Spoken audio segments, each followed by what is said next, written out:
Chaque jour, Charles et Carole vous présentent la leçon de l'école du sabbat.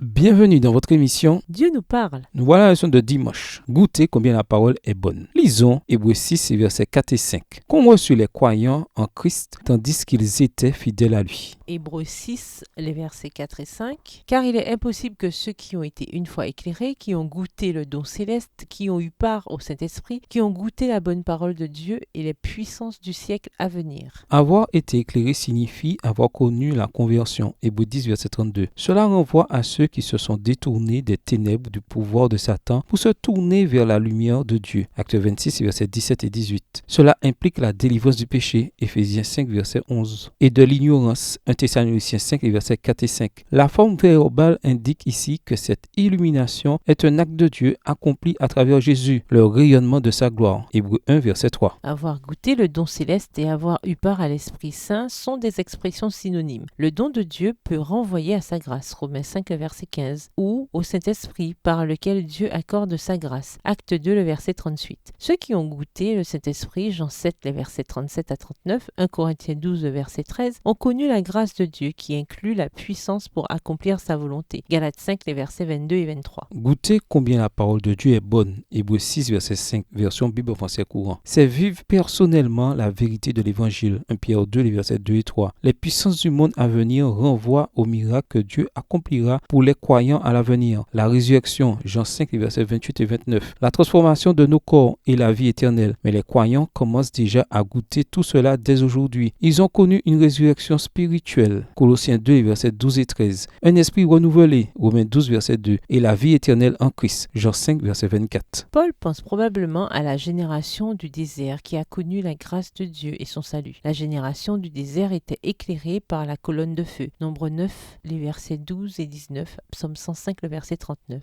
Avait profité du don céleste de la manne. Exode 16, le verset 15. Avait fait l'expérience du Saint-Esprit. Hébreux 9, le verset 20. Avait goûté la bonne parole de Dieu. Josué 21, le verset 45. Et les puissances du monde à venir, grâce à des prodiges et des signes au cours de leur délivrance de l'Égypte. Acte 7, le verset 36. Paul indique cependant que de la même manière que la génération du désert avait abandonné Dieu malgré ses preuves, Nombre 14, les versets 1 à 35, les auditeurs d'Hébreux risquaient de faire la même chose malgré toutes les preuves de la faveur de Dieu dont ils avaient bénéficié. Quel est votre vécu du sujet de ces versets d'Hébreux? Par exemple, quel est votre vécu de cette illumination dont parle le texte? Au revoir. Et à demain si Dieu veut.